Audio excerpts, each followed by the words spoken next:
Le ministre des Enseignements secondaires, en collaboration avec le Minpostel, la CRTV, l'UNESCO et l'UNICEF, a développé une plateforme d'enseignement à distance pour les élèves du secondaire au Cameroun. Une série d'enseignements dispensés par des enseignants de qualité pour les élèves du secondaire.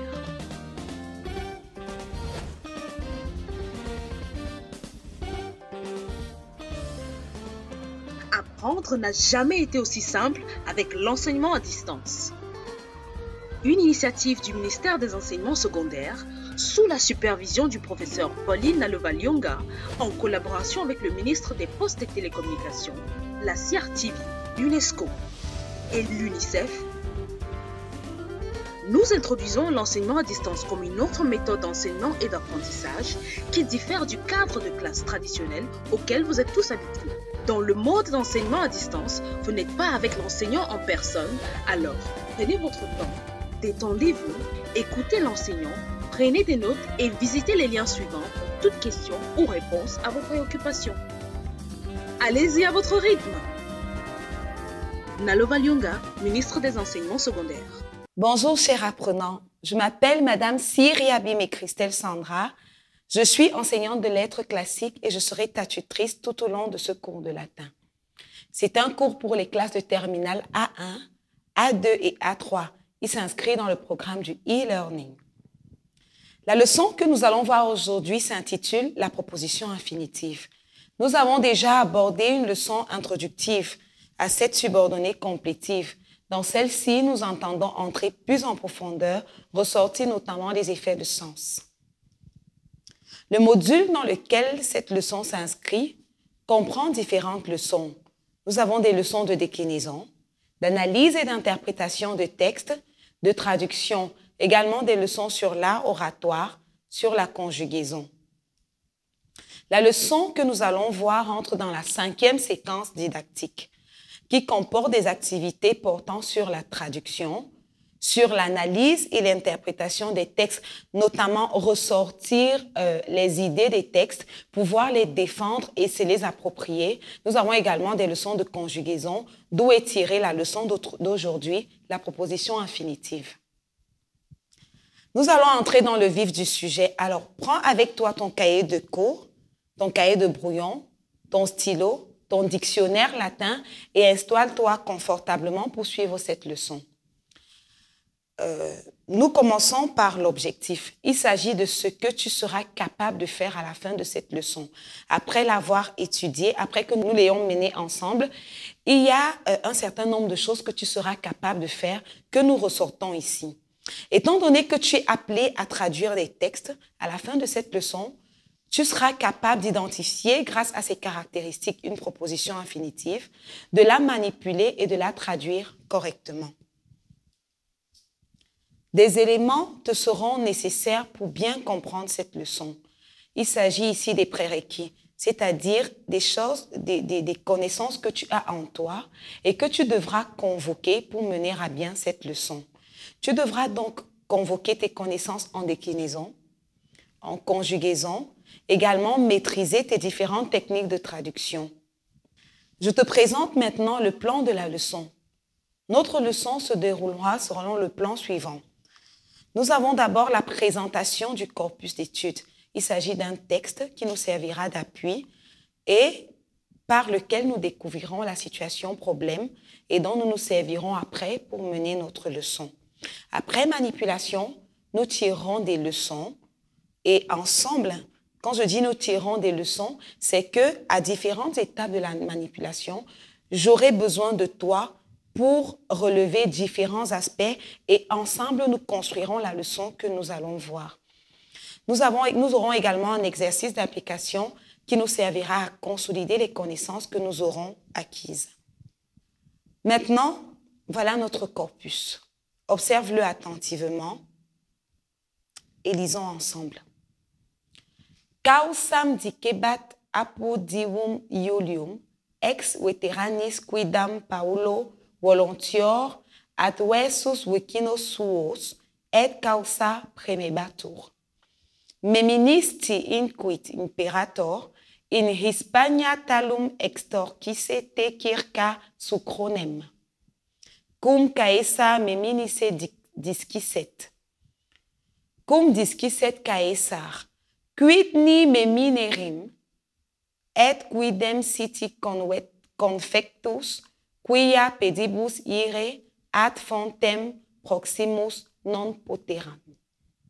Repere manibus volebam, nisi comilito, homo fortis axtrenus, aquam mihi in galea suas atulicet.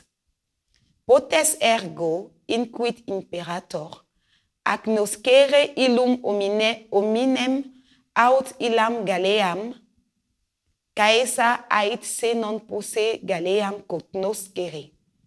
Hominem pulcre posse et abiecit, operatus, quod se a cognitione media ad peterem fabulam abduceret. Tu utique, ille non es. Merito inquit caesa, me non agnoscis. Nam cum hoc factum est, integer eram postea ad mundam in acie oculus mihi effosus est, et in capite lecta ossa. Nec galeam illam, si videris agnosces, macia enim Hispaniam divisa est. C'est un texte de Sénèque dans son œuvre De Beneficis. Sois attentif et essaie au mieux possible d'être actif. Voici des phrases tirées du texte que nous venons de lire. Soit les phrases suivantes. Première phrase, Meministi imperator in Hispania talum extorquice disquiset. Deuxième phrase, deuxième segment, cum caesa meminisse disquiset. Troisième phrase, caesa ait se non posse galeam cognoscere. Voici la première activité. Relève les différents verbes qui sont contenus dans ces phrases que nous venons de lire. Les phrases s'affichent de nouveau. Tu as quelques instants pour le faire. Tu as sûrement trouvé comme verbe meministi, extorquice, disquiset, meminisse, ait, posse, cognoscere. Bravo pour cette brillante réponse. Je te propose actuellement une deuxième activité. Dis à quel mode et temps sont les verbes que tu as relevés. Il t'a été demandé de relever des verbes, souviens-toi, en première activité. Maintenant, je te demande de me dire à quel temps et à quel mode ils sont. Je te rappelle que les verbes que tu as relevés sont meministi, extorquice, disquiset, meminisse, ait, posse et cognoscere. Alors, je suis sûre que tu as trouvé que meministi était à l'indicatif parfait, que extorquice était à l'infinitif parfait, disquiset au subjonctif passé, meminisse à l'infinitif parfait, ait à l'indicatif présent, posse à l'infinitif présent et cognoscere à l'infinitif présent également. Bravo. Maintenant, pour la troisième activité, je voudrais que tu dises quelque chose à propos des verbes qui introduisent les propositions comportant des verbes à l'infinitif. Souviens-toi qu'en première activité, il était question pour toi de relever les différents verbes qui étaient contenus dans les phrases que nous avons extraites du texte. En deuxième activité, je t'ai demandé de dire à quel temps et à quel mode ils étaient. Maintenant, j'attends de toi que tu me dises quelque chose à propos des verbes qui ont introduit les propositions comportant les verbes à l'infinitif. Tu les as brillamment relevés tout à l'heure. Tu as relevé les verbes qui étaient au mode infinitif. Ce que je voudrais maintenant, c'est que tu me dises quelque chose à propos des verbes qui les introduisent. Ces verbes sont connus, hein? Il s'agit de disquiset, de ait et de meministi. Très bien. Tu as sûrement déduit que les verbes qui introduisent les subordonnés comportant des verbes à l'infinitif sont, dans le cas d'espèce, soit des verbes de déclaration comme disquiset et ait, soit des verbes de connaissance comme meministi. Très bien. Que peux-tu nous dire maintenant sur la proposition infinitive? D'après toi et au regard des activités que tu as brillamment menées jusqu'ici, qu'est-ce qu'une proposition infinitive? Tu as sans difficulté trouvé que la proposition infinitive est une proposition comportant un verbe à l'infinitif tel que tu l'as trouvé tout à l'heure et introduite par des verbes qui peuvent être de déclaration, de connaissance, etc. Maintenant que nous avons mené les activités ensemble et que tu as compris ce que c'est qu'une proposition infinitive, sans problème, nous pouvons noter. Nous retenons donc ensemble que la proposition infinitive est une subordonnée complétive dans laquelle le verbe est à l'infinitif. En latin, cet infinitif peut être passé, présent ou futur. Quelles sont les caractéristiques de la proposition infinitive? Il s'agit ici pour nous de relever les éléments qui distinguent la proposition infinitive d'une autre et qui en font sa particularité. Quels sont donc ces éléments qui font que la proposition infinitive est différente d'une autre et peut être facilement reconnaissable? Les caractéristiques de la proposition en latin sont donc les suivantes. En premier, elle n'est introduite par aucun mot subordonnant. Nous notons également que son verbe est toujours à l'infinitif.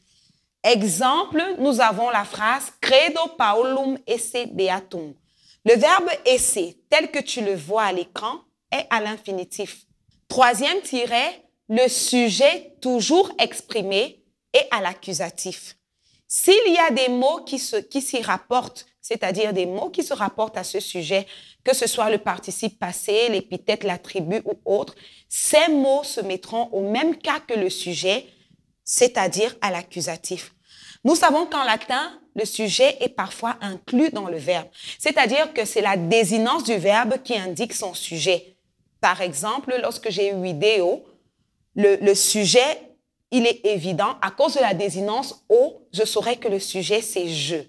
Si j'ai, par exemple, pour le même verbe « videmus », je saurais que plutôt que le « au » qui indique le « je » ici, j'ai le « mus » qui marque que le sujet est « nous ».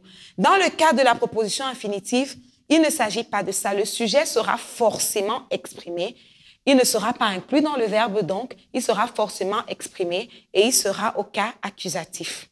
Un autre tiret, une autre caractéristique donc de la proposition infinitive, elle est introduite par des verbes qui expriment soit la volonté, exemple iubeo, j'ordonne, soit le sentiment, exemple gaudeo, je me réjouis, soit la perception, exemple video, je vois. Les verbes qui introduisent la proposition infinitive peuvent également être des verbes d'opinion, exemple credo, je crois, des verbes d'affirmation, exemple dico, je dis, des verbes de connaissance, exemple skio, je sais. Il y a d'autres exemples que tu sauras sans difficulté reconnaître parce qu'ils seront dans le même style et l'effet de sens sera plus ou moins semblable. Un autre tiret, la proposition infinitive se traduit en français par une subordonnée complétive introduite par que. Exemple ici, credo paulum esse beatum. C'est l'exemple que nous avons pris tout à l'heure. Plutôt que je crois Paul être heureux, nous aurons je crois que Paul est heureux.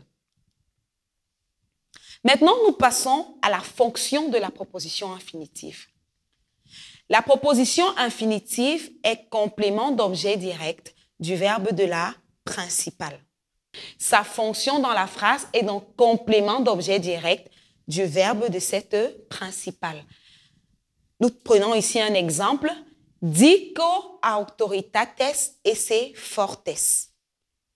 La subordonnée infinitive ici, tu l'as reconnue parce qu'elle est introduite par un verbe à l'infinitif. Elle est introduite déjà par un verbe de déclaration. Tu as reconnu dico. Son sujet est à l'accusatif autoritates. Le verbe est à l'infinitif. D'après les caractéristiques que nous venons de voir, tu reconnais que la proposition infinitive, c'est autoritates esse fortes. Quelle est sa fonction? Telle que je viens de te l'expliquer, elle est complément d'objet direct de dico. Nous allons passer à la formation et à la valeur de l'infinitif. Comment se forme l'infinitif en latin? L'infinitif présent, il est évident, il nous est donné, nous l'avons dans les dictionnaires et autres. Il n'y a pas de mode de formation particulier. Mais comment se forment les autres infinitifs? Et quelle est la valeur d'un infinitif ou d'un autre dans la proposition infinitive? Nous notons que lorsque le verbe de l'infinitif est à l'infinitif présent, cela exprime que l'action de la subordonnée, donc de la subordonnée infinitive, se passe en même temps que celle de la principale.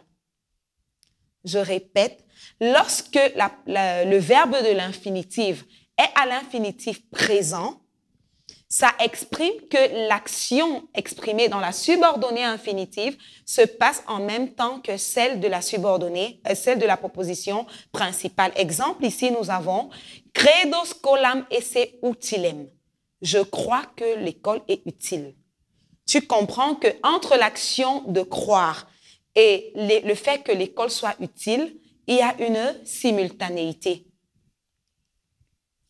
Maintenant, nous passons à l'infinitif passé. Voyons le mode de formation. L'infinitif passé se forme à partir du radical du parfait auquel on ajoute le suffixe ic. Exemple, nous prenons le verbe modèle de la première déclinaison. Tu sais que la première personne du parfait, amare, qui est le verbe modèle de la première déclinaison, de la première conjugaison, devient amawi. Nous allons donc prendre le radical du parfait, c'est-à-dire le radical de amawi, qui sera amaou, tu le sais. À ce amaou, nous ajouterons ic. Ainsi, l'infinitif passé du verbe amare sera amawise. C'est le même mode de formation pour tous les verbes. On prend le radical du parfait et on rajoute simplement le suffixe ic. Lorsque le verbe de la proposition de la subordonnée infinitive est à l'infinitif passé, cela signifie que l'action de la subordonnée est antérieure à celle de la principale. C'est-à-dire que si la subordonnée infinitive a son verbe au passé, on comprendra que l'action qui est exprimée dans l'infinitif est antérieure à celle de la principale. Nous prenons le même exemple pour que la compréhension soit plus évidente pour toi. Credo scolam fuisse utilem. Ici, le verbe de la principale est au présent. Nous avons le verbe de la subordonnée qui est à l'infinitif passé. La traduction sera donc « Je crois que l'école a été utile ». Parce qu'il faut nécessairement que l'action de la subordonnée infinitive soit antérieure à celle de la principale. Maintenant, quel est le mode de formation de l'infinitif futur? L'infinitif futur se forme à partir du supin. Le final, qui est la marque du supin, sera enlevé et remplacé par urum, auquel on ajoutera le verbe esse. Par exemple, nous avons donc amatum, qui est le supin du verbe amare. Dans ce amatum, le final, qui est la marque du supin, sera enlevé et remplacé par urum, auquel on ajoutera esse. L'infinitif futur du verbe amare sera donc amatorum esse. Nous retenons que lorsque le verbe de la principale est à un temps du passé, lors de la traduction française, on applique la concordance de temps. Je voudrais que tu relèves une petite nuance ici. Tout à l'heure, dans les points précédents, nous parlions du verbe de la proposition infinitive. Ici, il s'agit du verbe de la principale. Lorsque le verbe de la principale est à un temps du passé, peu importe lequel, il n'y a pas d'évidence sur le temps que tu dois utiliser lors de la traduction. Tu devras simplement appliquer la concordance de temps. Par exemple, credo scolam utilem esse. Nous avons le verbe credo que nous utilisions tout à l'heure lors des exemples, qui ici est mis à un temps du passé. Dans l'exemple présent, il s'agit du parfait.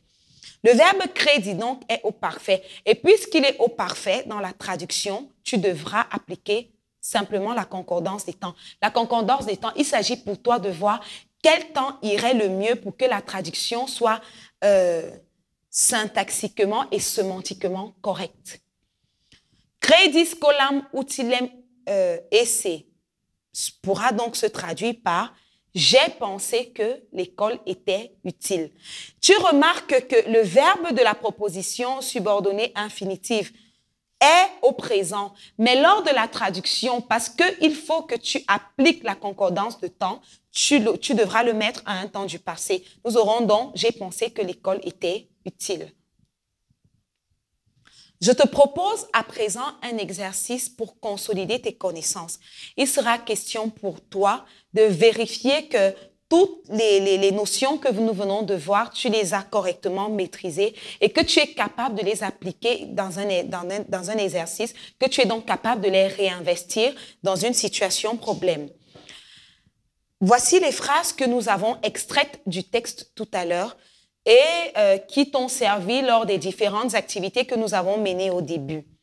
Les phrases, on les relit ensemble, sont pour la première « Meministi imperator in Hispania talum extorquisse disquisset ». Deuxième phrase « Cum caesa meminisse disquisset ». Troisième « Caesa aitse non posse galeam cognoscere ». Alors, ce que j'attends de toi, c'est que tu traduises ces phrases.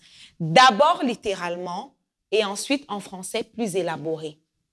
Je voudrais donc que les phrases que nous avons extraites du texte et avec lesquelles nous avons travaillé jusqu'ici, que tu les traduises d'abord mot à mot, que tu rendes compte de chaque forme, que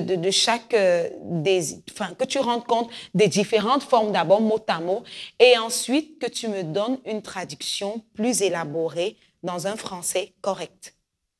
Pour donc mener à bien cet exercice, il faudra que tu convoques tout ce que nous avons vu lors de la leçon. Ça veut dire qu'il faudra que tu puisses reconnaître la proposition infinitive, il faudra que tu puisses identifier son sujet et il faudra que tu puisses la traduire d'abord mot à mot, puisque c'est ce que l'exercice demande, et puis correctement selon le mot de traduction que nous avons vu ensemble.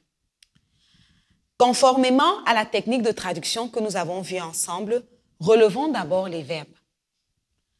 Meministi, qui, comme tu l'as sûrement noté, est le verbe memo conjugué à la deuxième personne du pluriel au présent de l'indicatif. Tu l'as sans problème reconnu, hein, j'en suis sûre, c'est le verbe de la principale. Nous avons également disquisset et extorquisse comme verbe, parce que souviens-toi que nous sommes en train de relever les verbes. La technique de traduction que nous avons vue et que nous voyons depuis la classe de 3e indique que pour traduire une phrase, il faut d'abord relever le verbe. Nous venons de parler de meministi. Nous avons également disquisset. Nous avons extorquisse, qui est le verbe à l'infinitif marquant la proposition infinitive. Comme proposition de traduction, pour la traduction mot à mot, nous aurons donc te souviens-tu, mon général, le talon t'être tordu en Espagne autour de Sucron?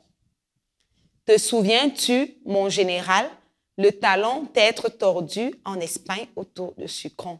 Nous sommes d'accord que cette phrase, elle ne passe pas, hein? Elle n'est pas très correcte sémantiquement parlant. Maintenant, en français plus élaboré, nous aurons te souviens-tu, mon général, t'être tordu le talon en Espagne autour de Sucron. Nous passons à la deuxième phrase. Cum caesar meminisse disquisset.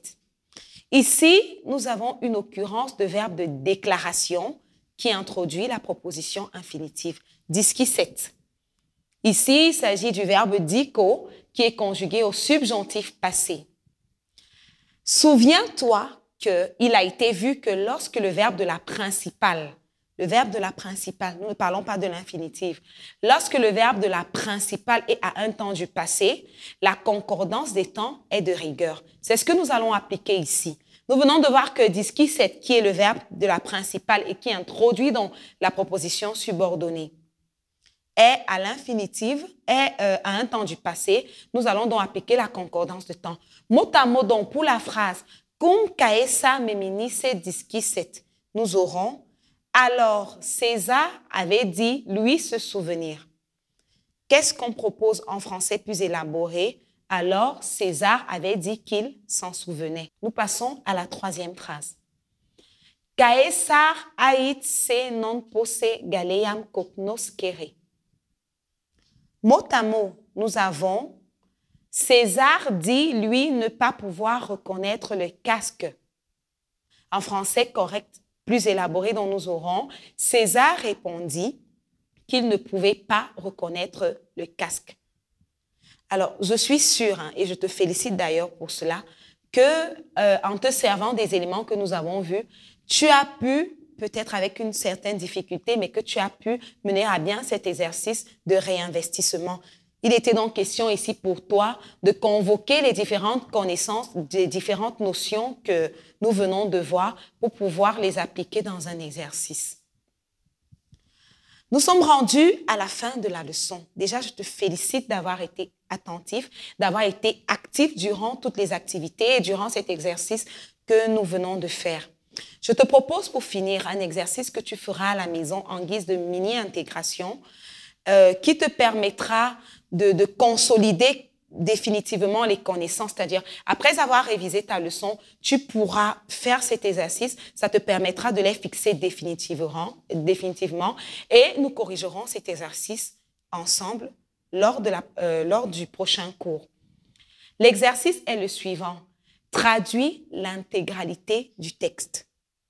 Le texte que nous avons lu au début de la leçon, d'où nous avons extrait les phrases que nous avons traduites ensemble lors de l'exercice et qui nous ont d'ailleurs servi de locomotive pour les différentes activités que nous avons menées. Il est question pour toi de traduire le texte en intégralité. La prochaine leçon portera sur la correction du devoir. Le texte est assez long. Pour t'aider, tu peux consulter les suites suivantes. Bibliotheca Classica Selecta.